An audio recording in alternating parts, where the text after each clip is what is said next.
जय श्री राम। भक्तों, भगवान श्री राम श्री हरि के पहले मानव रूपी अवतार माने जाते हैं। अपने जीवन काल में वे न केवल एक उत्तम पुत्र माने गए, बल्कि एक सर्वश्रेष्ठ भाई, अच्छे पति और एक बेहतरीन योद्धा के रूप में भी दिखाई दिए। हनुमान जी की भक्ति भावना की वजह से वे प्रभु राम कहलाए। आज हम आपको रामायण की कथा से भगवान राम की एक अनसुनी कहानी सुनाने जा रहे हैं, जिससे आपके मन में भगवान की भक्ति उभर आएगी। तो चलिए कहानी शुरू करते हैं।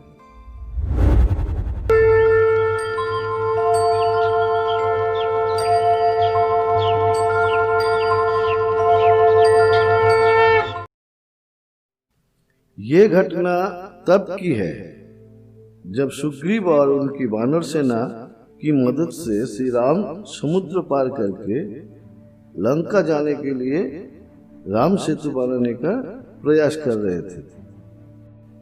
जब ये योजना बनाई गई कि समुद्र पार करने के लिए एक पुल की निर्माण किया जाएगा, तब सारी वानर सेना काम पर लग गई।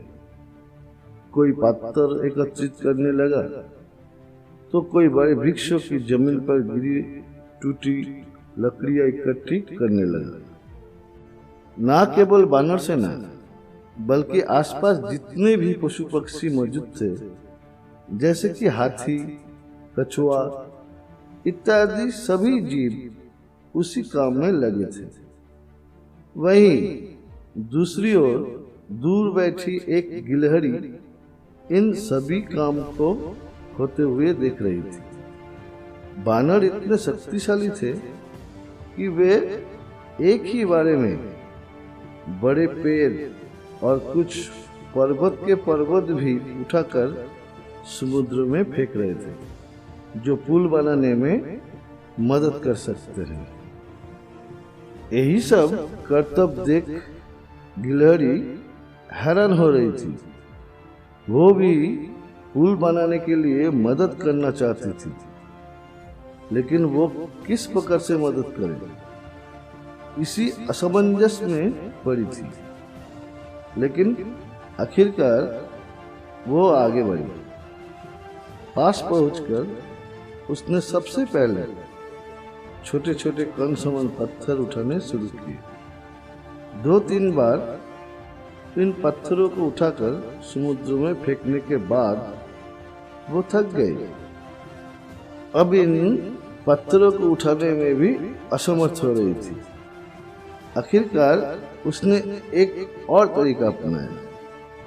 वो तेजी से भागकर रेत में गिरती और लोटपोट होकर अपने शरीर के चारों ओर रेत लगाती हुई समुद्र में जा गिरती।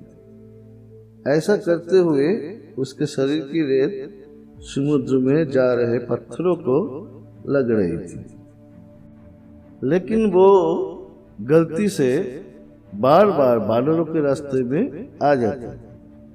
समुद्र की ओर भागती हुई वो वानरों के पांवों के बीच से निकलती, जिसके कारण कोई बार वानर अपना नियंत्रण खो देते थे।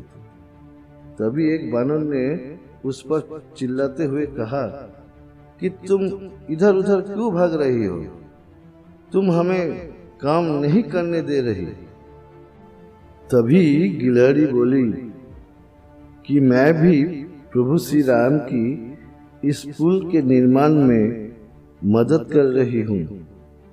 ये सुन सभी हंसने लगे। वे कहने लगे कि तुम छोटी सी हो, तुम पुल के निर्माण में क्या मदद कर सकती हो? तुम्हारे द्वारा समुद्र में फेंके गए छोटे कण और रेत किसी काम के नहीं है।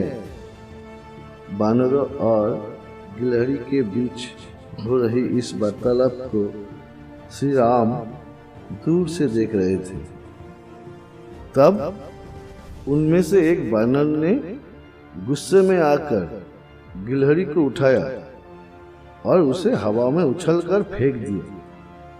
हवा में उड़ती हुई गिलहरी भगवान का नाम लेती हुई सीधा प्रभु राम जी के हाथों में ही जाकर गिरी। प्रभु राम ने स्वयं उसे गिरने से बचाया था। वो जैसे ही उनके हाथों में जाकर गिरी और उसने आंखें खोलकर देखा तो प्रभु श्री राम को देखते ही वो खुश हो गए। उसने श्री राम से कहा कि मेरा जीवन सफल हो गया जो मैं आपकी शरण में आई। तब श्री राम उठे और बानरों से कहा कि तुमने इस गिलहरी को इस तरह से क्यों लज्जित किया? श्री राम ने कहा कि क्या तुम जानते हो, गिलहरी द्वारा समुद्रों में डाले गए छोटे पत्थर तुम्हारे द्वारा फेंके जा रहे बड़े पत्थरों के बीच के फासले को भर रहे हैं। इस वजह से यह पुल मजबूत बनेगा। इसके अलावा जिस रेत में लिपटे हुए ये गिलहरी समुद्रों में जाकर पुल के ऊपर रेत फेंक रही है, इससे इस पुल को एक परत प्राप्त हो रही है। यह रेत की परत पुल को और भी कठोर बनाती है। इसलिए कभी किसी के कार्यों को कम नहीं आंकना चाहिए। उसकी कोशिश को देखो, कार्यों पर सवाल मत उठाओ। ये सुन बानर सेना काफी शर्मिंदा हो गए। उन्होंने प्रभु राम और गिलहरी से क्षमा मांगी। तब श्री राम हाथ में पकड़ी हुई गिलहरी को अपने पास लाए और उससे इस घटना के लिए क्षमा मांगी। उसके कार्यों को सराहना देते हुए उन्होंने उसकी पीठ पर अपनी उंगलियों से स्पर्श किया। श्री राम के इस स्पर्श के कारण गिलहरी के पीठ पर 3 रेखाएं बन गई, जो आज भी हर एक गिलहरी के ऊपर श्री राम के निशानी के रूप में मौजूद है। प्रभु श्री रामचंद्र की जय। दोस्तों, अगर आपको ऐसी ही कोई कहानी सुननी हो तो हमें कमेंट में ज़रूर बताएं। हमारी वीडियो को लाइक करें और अपने परिवार और दोस्तों के साथ शेयर करें और हमारे चैनल को सब्सक्राइब करें और साथ में बेल आइकन को भी दबा दें ताकि आपको हमारी कहानी सबसे पहले देखने को मिले। तब तक के लिए नमस्कार।